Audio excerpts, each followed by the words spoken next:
আসসালামু আলাইকুম ফ্রেন্ড, সবাইকে শুভ দুপুর। সবাই কেমন আছো? তো বন্ধুরা, আজকে দুপুরের খাবারটা তোমাদের সাথে শেয়ার করলাম। তোমরাও দুপুরে আজকে কে কী খাবার খাচ্ছ তোমরাও শেয়ার করো। তো ফ্রেন্ডস, তোমরা দেখতে পাচ্ছ আমার এই দুপুরের খাবারটা রহমতে আল্লাহ আমাকে যে রিজিক যে দিয়েছে। আজকে দুপুরের রিজিকটা এই দেখো, মোচার ঘন্ট, চিংড়ি মাছ দিয়ে, এটা হচ্ছে তেলাপিয়া মাছের ভাজা, আর এটা হচ্ছে কুমড়ো ঘন্ট, পুঁই ডাঁটা আর চিংড়ি দিয়ে কুমড়োর ঘন্ট।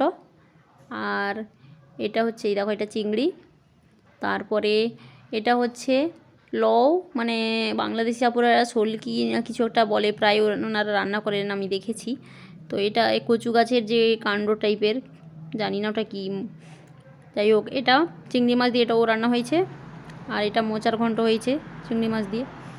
আর এটা হচ্ছে কাঁচা লঙ্কা আর गर्मी गर्मी भात। तो बंधुरा इसी बात से एक शायर हो जाए, बड़े बड़े होटलों में भी वो मज़ा नहीं जो गांव में मिट्टी के चूल्हे से और माँ के हाथों से बने खानों में आता है। लेकिन मैं सच बोलूँ, ये मेरे माँ ने ही बनाया है, ये मेरी भाभी मतलब मेरे भाई की बीवी ने बनाई है।